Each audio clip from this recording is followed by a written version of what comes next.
আমরা আলোচনা করব সূরা 3 এর এমসিকিউগুলো নিয়ে। সূরা 3 সম্পর্কে তোমরা অনেক জেনেছো, অনেক পড়েছো। আজকের ক্লাসটা তোমাদের জন্য আরো অনেক বেশি গুরুত্বপূর্ণ হয়ে উঠবে ইনশাআল্লাহ। তাহলে আমরা চলো শুরু করি। প্রথম প্রশ্ন আমাদেরকে জানতে চাওয়া হলো, আল কোরআনের 95তম সূরা কোনটি? আমরা জানি কোরআন মাজিদের 95তম সূরা হলো সূরা 3। দেখো, এটা আমরা শুধুমাত্র উল্লেখ করেছি কোরআন মাজিদের 95তম সূরা হিসেবে সূরা 3, কিন্তু যতগুলো সূরা তোমাদের বইয়ে আছে, যতগুলো সূরা তোমাদের সিলেবাসে আছে, প্রতিটা সূরারই সিরিয়াল নাম্বার, এটা সূরা নাম্বার কত এটা মনে রাখবা। এটা সূরা 3, মানে আমরা আজকের আলোক প্রশ্নে পেলাম, কিন্তু আরেকদিন আরেক সূরা যে পাবো না এর কি মানে কথা আছে। এজন্য এটা অবশ্যই মনে রাখবা। এর পরের প্রশ্নটা দেখো, সূরা 3 আল কোরআনের কততম সূরা? 91, 95, 97 নাকি 107? 95তম সূরা।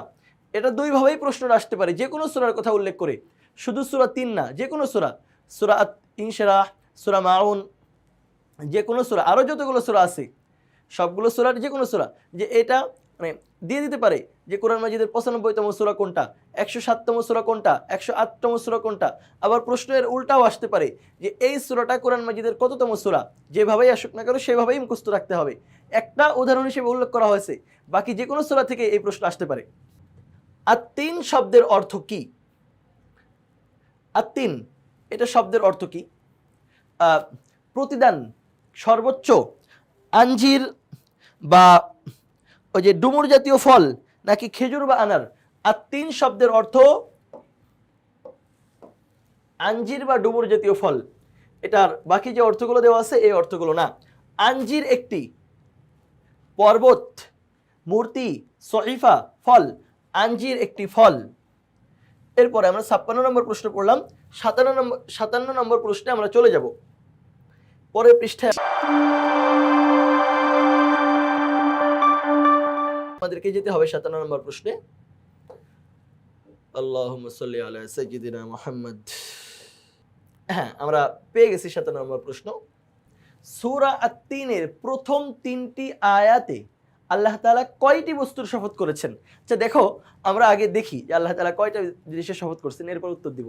1 নম্বর তিন, তিন মানে আঞ্জির জাতীয় একটা ফলের কসম। ওয়াজাইতুন, আচ্ছা 2টা হলো। অতুরি সিনিন, তুর পর্বতের কসম। 3টা হলো। ওয়াহাদাল বালাদিল আমিন, নিরাপদ নগরী মক্কার কসম। তাহলে 3টা আয়াতে কয়টা কসম হলো? 4টা। এখন দেখো উত্তর দেখি। আমাদের তো আর কোনো কিছু দেখার দরকার হচ্ছে না, ক্লাসে আমরা এটা নিয়ে আলোচনা করলাম। তার মানে পরীক্ষায় যদি কখনো আসে, যে কোনো সময়, যে সূরা আত-তিনের প্রথম 3 আয়াতে কয়টা জিনিসের শপথ করা হয়েছে, চোখ বুজে দেখবা কোথায় 4টা আছে, সেখানে টিক দিয়ে দিবা। তো এখানে 4টা কোথায় পাওয়া যায়? খ নম্বরে। সুতরাং এটাই সঠিক। কোথায় আঞ্জির বা জাইতুন বেশি উৎপাদিত হয়? আঞ্জির বা জাইতুন এটা একটা ফলের নাম। এটা কোথায় বেশি উৎপাদিত হয়? সিরিয়া বা ফিলিস্তিন, তায়েফ বা মক্কা, খাইবার বা হুনাইন, মানে খাইবার অথবা হুনাইন, কোন জায়গায় এই যে আঞ্জির আর জাইতুন এই ফলটা উৎপাদিত হয়? এটা মধ্যপ্রাচ্যের 4টা জায়গার নাম উল্লেখ করা হয়েছে। এর মধ্যে আমরা একটা জায়গাকে বেছে নেব, যেটা আমাদের সূরা 3-এর মধ্যে আমরা পড়েছি। সিরিয়া বা ফিলিস্তিন এই অঞ্চলে এই ফল সবচেয়ে বেশি হয়।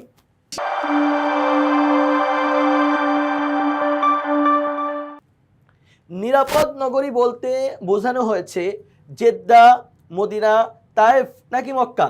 নিরাপদ নগরী বলতে আল্লাহ তাআলা যেই শহরকে বুঝিয়েছেন এটা হলো মক্কা।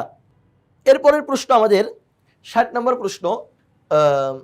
সূরা 60 নম্বর প্রশ্নে আমাদেরকে উল্লেখ করা হয়েছে সূরা 3-এর শেষ আয়াত অনুযায়ী আল্লাহ, সূরা 3-এর শেষ আয়াতটা কি আমরা আগে দেখি। আলাইসাল্লাহু বিআহকামিল হাকিমিন, যে আল্লাহ তাআলা কি শ্রেষ্ঠ বিচারক নন? আল্লাহ তো অবশ্যই শ্রেষ্ঠ বিচারক। তাহলে বিচারের কথা বা শ্রেষ্ঠ বিচারের কথা এমন কিছু একটা বোঝানো হবে শেষ আয়াত দ্বারা। দেখো, সূরা 3-এর শেষ আয়াত অনুযায়ী আল্লাহ তাআলা সর্বদ্রষ্টা, সর্বশ্রেষ্ঠ, শ্রেষ্ঠতম বিচারক, সর্বশক্তিমান, সর্বাজ্ঞ। কোনটা? সূরা 3-এর শেষ আয়াত অনুযায়ী আল্লাহ তাআলা সর্বশ্রেষ্ঠ বিচারক। বাকি যেই 3টা কথা উল্লেখ করা আছে এখানে, এর সবগুলো কথাই আল্লাহর জন্য শতভাগ প্রযোজ্য, কিন্তু সূরা 3-এর শেষ আয়াত অনুযায়ী আল্লাহ তাআলা হলেন শ্রেষ্ঠতম বিচারক। আলাইসাল্লাহু বিআহকামিল হাকিমিন। সূরা আত-তিনের অন্যতম শিক্ষা হলো মানুষ সৃষ্টি জগতের সুন্দরতম সৃষ্টি, কোনো অবস্থাতেই সালাত উপেক্ষা করা যাবে না, মানব জীবনে সুখ দুঃখ থাকবেই, ধনীদের উচিত দরিদ্রদের কল্যাণ করা। দেখো এর 4টা কাজই কিন্তু কোরআন মাজিদের শিক্ষা, কিন্তু কোন শিক্ষাটা সূরা 3 থেকে আসছে সেটা আমাদের বের করতে হবে। সূরা 3-এর 4 নম্বর আয়াতে আমরা জানি লাকাদ খালাকনাল ইনসানা ফি আহসানি তাকওয়িম, আল্লাহ তাআলা মানুষকে সুন্দরভাবে সৃষ্টি করেছেন। তাহলে এর মধ্যে কোনটা আছে? মানুষ সৃষ্টি জগতের সুন্দরতম সৃষ্টি। তাহলে এখানে সঠিক উত্তর হলো ক নম্বর, মানুষ সৃষ্টি জগতের সুন্দরতম সৃষ্টি।